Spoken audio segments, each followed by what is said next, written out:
उसके बारे में हम आपको आज तफसील से बताएंगे और साथ ही साथ आपसे गुजारिश करते हैं कि आप इस वीडियो को आखिर तक ज़रूर देखिएगा। दोस्तों, आपको पता ही है कि ड्रेलिस एर्तुगरुल गाजी ये जो शो आया है, तुर्की का ड्रामा सीरियल शो आया है, इस वक्त पूरी दुनिया में धूम मचा के रख दिया है और पूरी दुनिया में सबसे ज़्यादा देखा जाने वाला शो बन चुका है। दोस्तों, इस शो को अब तक दुनिया के 160 से ज़्यादा मुल्कों में देखा जा चुका है और इस शो को 90 से ज़्यादा भाषाओं में डबिंग किया गया है, जिससे कि ज़्यादा से ज़्यादा लोगों तक पहुंच रहा है। लोग इसे काफ़ी ज़्यादा पसंद कर रहे हैं और अपने परिवार के साथ बैठ करके इसे देख रहे हैं।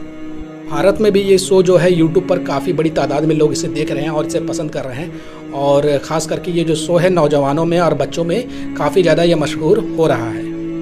आप जानते ही कि पूरी दुनिया में इस्लाम को अगर पहुंचाने में, इस्लाम को फैलाने में एक बहुत बड़ा किरदार जो है क्या खलीफों का रहा है। आप जानते हैं कि इस्लाम में 4 खलीफा गुजरे हैं, जो सबसे पहले थे अबू बकर सिद्दीक, उसके बाद फिर उमर फ़ारूक का दौर आता है और उमर फ़ारूक के दौर में तो ये कहा जाता था कि जो शैतान है वो छुप करके बैठ जाता था। जिस रास्ते से उमर फ़ारूक निकल जाते थे, शैतान वो रास्ता को खाली कर दिया करता था और जो गुनाह करने वाले लोग होते थे, जिनके दिल में ख्याल आता था कि हम गुनाह करें, लेकिन उमर फ़ारूक का दौर ऐसा था कि गुनाह करने से पहले लोगों की रूह तक काँप जाती थी और वो गुनाह नहीं किया करते थे। उमर फ़ारूक का दौर बहुत ही बेहतरीन दौर बताया जाता है। चारों खलीफा का दौर बहुत अहम रहा, लेकिन उमर फ़ारूक की दौर की बात ही अलग रही। उसके बाद फिर उस्मान गनी का दौर आया, उसके बाद फिर जो आखिरी खलीफा हमारे रहे मौला अली का दौर आया। जब ये चारों खलीफा दुनिया से पर्दा फरमा के चले गए तो इस्लामी दुनिया को एक और बेहतरीन खलीफा की ज़रूरत थी और इसी दौर में मुसलमान जो था वो बहुत ज़्यादा वो परेशान था और बहुत ज़्यादा वो तकलीफ़ में था और जो इस्लाम था वो बहुत ही नाजुक दौर से गुजर रहा था और इसी दौर में जो पूरे दुनिया का नक्शा है दिन ब दिन बदलता जा रहा था और अलग अलग राजाएं अलग अलग इलाकों पे कब्ज़ा कर रहे थे। तो इसी दौर में एक बादशाह गुजरा है जिसका नाम चंगेज़ खान था। वो मंगोल था और मंगोल जो थे बहुत ही वहशी दरिंदे लुटेरे हुआ करते थे। जिस देश की तरफ, जिस सल्तनत के ऊपर वो नज़र डालते थे, उस सल्तनत को तबाह बर्बाद कर दिया करते थे। उसकी हुकूमत जो थी वो पूरे चाइना पर कब्ज़ा उन्होंने कर लिया था, ईरान को उन्होंने अपने शिकंजे में कस लिया था और दुनिया के एक बहुत बड़े हिस्सों में वो हुकूमत मंगोल करने लगे थे। साथ ही साथ उससे जो तुर्क थे वो भी काफ़ी परेशान थे और ये इस्लाम के लिए भी ख़तरा बनते जा रहे थे। दूसरी तरफ एक और हुकूमत चलती थी जो कि ख्वारजम की थी और ख्वारजम पर जब मंगोलों की नज़र पड़ी और चंगेज़ खान ने जब ख्वारजम पर हमला किया तो उसे पूरी तरह से तबाह बर्बाद कर दिया। इसी दौर में एक कबीला था जो कि था काइल कबीला के नाम से जाना जाता था और इस कबीले में बहुत सारे बहादुर जंगी और बहुत सारे नौजवान मौजूद थे जो जंग लड़ने में बहुत ज़्यादा माहिर हुआ करते थे और बहुत ही ताकतवर हुआ करते थे। साथ ही साथ ये नमाज़ों को भी काफ़ी अदा किया करते थे, 5 वक्त नमाज़ों के भी पूरे पाबंद थे और शरीयत के पूरे पाबंद हुआ करते थे। काइल कबीला की खासियत ये थी कि ये इनका कोई ख़ास ठिकाना नहीं हुआ करता था, आज यहाँ तो कल वहाँ। ये खास करके पानियों, जहाँ पर पानी का इंतज़ाम हो और वहाँ पर उपजाऊ ज़मीन हो, वहीं पर ये अपने खेमा का गाड़ करके अपने पूरे परिवार और तमाम लोगों के साथ रहा करते थे, अपनी जीवन जो है बसर किया करते थे। और इस काइल कबीले के जो सरदार थे उनका नाम था सुलेमान शाह और सुलेमान शाह के जो थे 4 बेटे हुआ थे, जिसमें सबसे बड़े थे गुंदुगो और दूसरे नंबर पे थे एर्तुगरुल और इनके अलावा 2 बेटे और थे जिनका नाम सुंगुर तकीन और दुंदर था। सुलेमान शाह की मौत के बाद जो उनके बड़े बेटे गुंदुगलू थे वो हलब चले जाते हैं और काई कबीले का जो नया जो सदर बनता है, जो काइल कबीले का नया सरदार बनता है, वो था एर्तुगरुल गाजी जो थे वो दिल के बहुत ही नेक इंसान थे। साथ ही साथ एक वली कामिल शख्स भी थे और आपको बता दें ये मोहिउद्दीन इब्नुल अरबी जो कि बहुत बड़े स्कॉलर गुजरे हैं, बहुत बड़े साइंटिस्ट भी रहे, बहुत बड़े मैथमेटिशियन रहे हैं। उसके बारे में एक अलग तफसीलात से मैं वीडियो कल या परसों में डाल रहा हूँ, जिसमें आपको बताऊँगा कि जो इनके पीर थे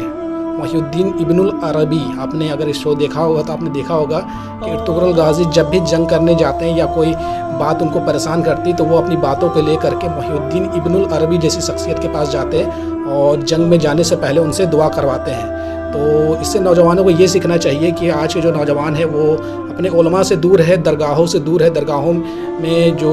बड़े और काबिल जो बुजुर्गान दिन बैठते हैं उनसे दूर है। और वहीं देखिए जो एर्तुगरुल गाजी जो इतना शक्तिशाली बादशाह गुजरा और इस्लाम को उन्होंने पूरी दुनिया में फैलाने में बहुत बड़ा अपना योगदान दिया, वो उस बड़े बुजुर्गों के साथ बैठा करते थे, उनसे दुआ करवाया करते थे। लेकिन आज की जो नौजवान है वो गंदगियों की तरफ बढ़ रही है, सिनेमा घरों की तरफ बढ़ रही है, जिसका नुकसान यही हो रहा है कि जो मुसलमान है हर जगह पीसा जा रहा है, उनको कूटा जा रहा है, मारा जा रहा है, वो आपके सामने से गुजर रहा है। तो मोहिउद्दीन इब्नुल अरबी के बारे में एक अलग से वीडियो मैं बना दूंगा। अर्तुगरुल गाज़ी अपनी ताकतवर सेना को लेकर के जब वो सरजुल की तरफ रवाना हो गए थे और वहाँ के बादशाह से जब मिलने जा रहे थे, तब उन्होंने देखा दो फ़ौजें जो हैं आपस में लड़ रही हैं और जिसमें से एक फ़ौज जो है इसमें बहुत कम सिपाही है और वो कमज़ोर पड़ रहा है। तो अर्तुगरुल गाज़ी का ये कहना था कि जो कमज़ोर पड़े उसके साथ खड़े हो जाओ, और अर्तुगरुल गाज़ी जो है जो फ़ौज कमज़ोर पड़ रही थी उसके साथ खड़े हो गए और जंग में शामिल हो गए।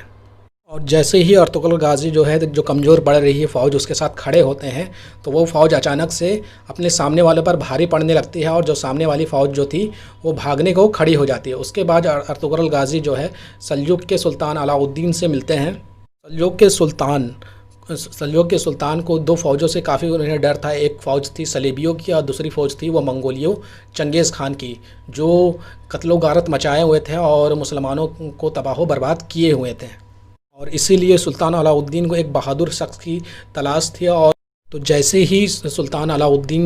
अर्तुगरुल गाज़ी से मिलते हैं और जब उनके बारे में वो जानते हैं तो वो समझ जाते हैं कि यही वो शख्स है जो मंगोलियों को और सलेबियों को मुँह तोड़ जवाब दे सकता है और मुसलमानों की हिफाजत कर सकता है। इसलिए जो अलाउद्दीन थे वो सलेबियों के पास का ही एक जगह जो है काइल कबीले को दे देते हैं, ताकि काइल कबीला जो है सलेबियों को अच्छी खासी जवाब दे और उनको सबक सिखा सके जो वो मुसलमानों पर जुल्म कर रहे हैं, तरह तरह की साजिश कर रहे हैं, मुसलमानों को लड़वा करके पूरे जो उस वक्त में जो मुसलमानों की सल्तनत थी उस पर कब्ज़ा करने का ख्वाब देख रहे हैं, तो उसको अगर कोई तोड़ सकता है और उनका जो ख्वाब को कोई निस्तो नाबूद कोई कर सकता है तो वो गाज़ी अर्तुगरुल ही है। अर्तुगरुल गाज़ी जो थे वो दिन ब दिन फ़तह हासिल करते जा रहे थे और सलीबियों जो थे वो जो साजिश किया करते थे मुसलमानों के खिलाफ वो दिन ब दिन मुँह की खाते जा रहे थे। और साथ ही साथ जो सुल्तान अलाउद्दीन था उनका जो एरिया था वो दिन ब दिन बढ़ते जा रहा था, क्योंकि अब उसकी कमान जो है गाज़ी अर्तुगरुल ने संभाल ली थी, जिससे जो सुल्तान अलाउद्दीन का एरिया था वो दिन ब दिन बढ़ता जा रहा था। और गाज़ी अर्तुगरुल की बहादुरी को देखते हुए जो और भी तुर्क कबीले थे, जो अलग अलग इलाकों में तुर्क कबीले थे, वो सारे वहाँ के जो जंगू नौजवान थे वो अर्तुगरुल गाज़ी की फ़ौज में शामिल होते गए। उसके बाद जो सुल्तान अलाउद्दीन थे वो खुश होकर के और भी तुर्क लोगों की जो कबीले थे वो इलाके थे वो अर्तुगरुल को सौंप देते हैं और गाज़ी अर्तुगरुल जो थे एक के बाद एक इलाकों को फ़तह करते जाते हैं। आगे चल कर के गाज़ी अर्तुगरुल की शादी जो है हलीमा सुल्तान से होता है, जो कि सल्जुक के शहज़ादा ग़ियास-उद-दीन की बेटी थी, और उनका जो निकाह होता है वो गाज़ी अर्तुगरुल के साथ होता है। और इन्हीं के बेटे थे उस्मान, जिन्होंने सल्तनत उस्मानिया की बुनियाद रखी थी। अर्तुगरुल गाज़ी और हलीमा सुल्तान के कुल मिलाकर के 3 बेटे थे, इंदोज़, सब्ज़ और उस्मान। अर्तुगरुल गाज़ी की वफ़ात के बाद, उनके पर्दा फरमा लेने के बाद, जो गाज़ी उस्मान थे वो अपने वालिद की तरह एक बहादुर जंगी थे और उन्होंने भी जो अपना फ़तह का सिलसिला है उन्होंने जारी रखा और कई इलाकों को उन्होंने फ़तह कर लिया। लेकिन एक वक्त ऐसा भी आया जो सल्जुक सल्तनत थी वो पूरी तरह से तबाह बर्बाद हो जाती है। उसके बाद गाज़ी उस्मान जो है सल्तनत उस्मानिया की बुनियाद रखते हैं, और ये जो सल्तनत उस्मानिया थी ये करीब 600 साल से ज़्यादा हुकूमत की और कायम रही। और आपको बता दें दोस्तों कि इस्लाम में कोई भी खिलाफत हो, इससे पहले भी कई खिलाफत गुजरी है, बनु उमैया की खिलाफत हो या फिर अब्बासियों की खिलाफत हो, लेकिन इतने समय तक 600 साल तक किसी ने अपनी हुकूमत को कायम करके नहीं रखा। और सल्तनत उस्मानिया जो है 1924 में पूरी तरह से ख़त्म हो गया। ये ख़त्म होने का बहुत बड़ा रीज़न रहा है कि जो कुछ गद्दार है, कौम के गद्दार है, वो अमेरिकियों के साथ, यहूदियों के साथ मिल करके सल्तनत उस्मानिया को ख़त्म कर दिए। और उस्मानी सल्तनत को ख़त्म करके जब उस्मानिया सल्तनत ख़त्म हुई तो 40 नए देश बने, जो आप देख रहे हैं आजकल के यूनाइटेड अरब अमीरात हो, कतर हो, ये सब जो देश है उस वक्त नहीं हुए थे। सब कुछ ये सब सल्तनत उस्मानिया के अंडर में आया करता था, लेकिन कुछ कौम के गद्दारों ने अमेरिकियों और यहूदियों के साथ मिल करके सल्तनत उस्मानिया को ख़त्म कर दिया। और आज भी ये कौम के गद्दार मौजूद है और हुकूमत कर रहे हैं। हुकूमत उस जगह पे कर रहे हैं जहाँ पर सल्तनत उस्मानिया का एक वक्त राज चला करता था। और सल्तनत उस्मानिया वो था जिसने नबी करीम सल्लल्लाहु अलैहि वसल्लम के मदीना शहर को, मक्का शहर को बहुत ही अदब व एहतराम के साथ बनाया था। और आपको बता दूं दोस्तों कि यही सल्तनत उस्मानिया था जिसने नबी करीम सल्लल्लाहु अलैहि वसल्लम के रोज़े को, पहले ये नीला हुआ करता था, इसके बाद फिर इसके ऊपर हरे रंग का लेप चढ़वाया, हरा रंग का बनवाया और सब्ज़ कलर इसके ऊपर चढ़वाया था। यही सल्तनत उस्मानिया था। और इस शो के आने के वजह से जो कौम के गद्दार हैं उनको भी बहुत ज़्यादा तकलीफ़ हुई है। जिस तरह से तकलीफ़ जो है यहूदियों को हुआ है, अमरीकियों को हुआ है, उसी तरह का तकलीफ़ जो है कौम के गद्दार जो देशों अलग अलग देशों पर अभी काबिज़ है, हुकूमत कर रहे हैं, उनको भी तकलीफ़ हुआ। इसलिए कुछ इस्लामिक ममालिक में भी ये शो जो है बैन कर दिया गया है। तो मुसलमानों को समझना होगा कि जो कौम के गद्दार हैं वो सल्तनत उस्मानिया के दौर में भी थे, उससे पहले भी रहे हैं, और ये अपने आप को बज़ाहिर मुसलमान दिखाते हैं। जो आपने देखा होगा असल में ये मुसलमान नहीं होते थे, ये सलीबी होते थे या फिर मंगोली होते थे या फिर ये यहूदी हुआ करते थे। तो मुसलमानों के भेष में आज भी कौम के गद्दार घुसे हुए हैं, ये यहूदी घुसे हुए हैं जो मुसलमानों को तबाह बर्बाद करने में लगे हुए हैं, आज भी लगे हुए हैं। और सल्तनत उस्मानिया पर जो लोग उंगली उठा रहे हैं, जो कह रहे हैं कि सल्तनत सही नहीं थी, वो उस दौर को याद करें और आज के दौर को याद करें। जब सल्तनत उस्मानिया थी और दुनिया में मौजूद थी, तब मुसलमानों की किस तरह से दुनिया में इज़्ज़त थी, और आज क्या हाल है मुसलमानों को, वो किसी से छुपा हुआ नहीं है। आपको बता दूं दोस्तों, जब सल्तनत उस्मानिया ख़त्म हुआ तो तुर्की के अंदर एक खबीस शख्स, लानती शख्स जिसका नाम कमाल अतातुर्क था, वो उसने एक अंग्रेज़ों के साथ एक एग्रीमेंट पे साइन किया है कि जो तुर्की है वो 100 सालों तक उनके इशारों पे रहेगा और वो कुछ भी मुखालिफत नहीं कर सकता है। और वो 100 साल जो है 2023 में ख़त्म हो रहा है। कमाल अतातुर्क जो था इतना खबीस शख्स था कि वो तुर्की के अंदर से पूरा इस्लाम को ख़त्म ही कर देना चाह रहा था। कमाल अतातुर्क ने हिजाब के ऊपर बैन लगा दिया था, कुरान पाक छोटे बच्चों को पढ़ने के ऊपर बैन लगा दिया था, नमाज के ऊपर भी कई तरह की पाबंदी उसने